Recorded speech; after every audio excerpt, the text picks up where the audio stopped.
Hi, I'm Sharon Predis from the Small Business Payments Company, and today we're meeting with Tal of Tal's Patisserie in Danville, California.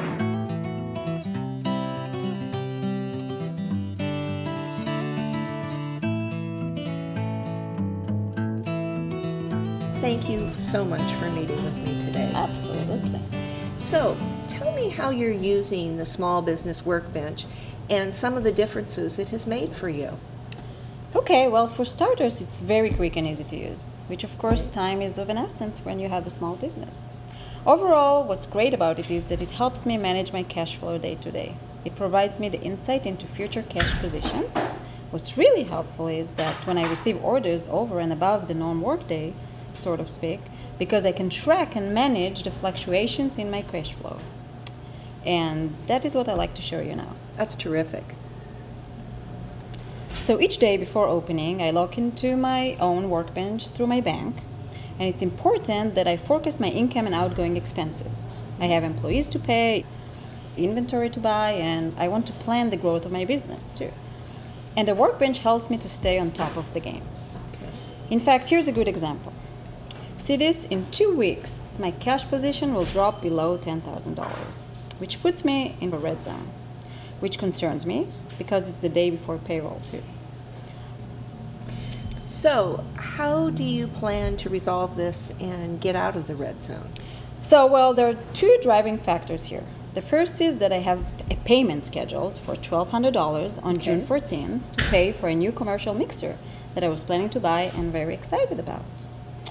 Now, I can change that and move it to a later date, but let's wait on that because the second is I have just entered $1,600 out-of-pocket expenses against a $5,800 order. $5,800, that's fantastic. I know. Yeah, well, our local chamber's Aloha Golf event is coming up. And we're making, listen to this, 2,000 off your favorite, Sharon.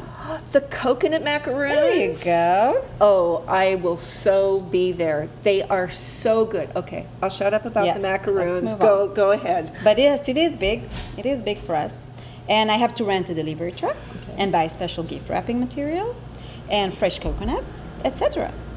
I'm also going to need to allocate another $250 for additional help, and these are all expenses I want to make sure I can forecast for. What I really need to do now is create a transaction for the $5,800. Okay. It will actually be split into two equal payments. So when I create my forecast transaction, I will select repeat because I'm going to enter 2 payments. Yesterday, I made a check deposit of $2,900. And here I select weekly, repeats on a Monday, repeats once, occurs twice. Now for my transaction types, cash in, $2,900. Excellent. And that's it. Here's the entry. Wow, that was really quick. So now let's look at my forecast. There's no alert message. Correct. Once adjusted, I'm out of my red zone and the alert disappears. And everything looks good for payday and for the following. That's excellent. Yep. In fact, I can see my daily forecast balance for the quarter and it all looks pretty good. Tal, before you started using the workbench, how did you manage your cash flow? A lot of guessing, a lot of work in the head, looking at last month. Yeah, nothing really structured. Oh, thank you so much for your time today, and thank you so much for using the Small Business Workbench. Thank you for producing a cash flow forecasting tool for small businesses. I really appreciate it.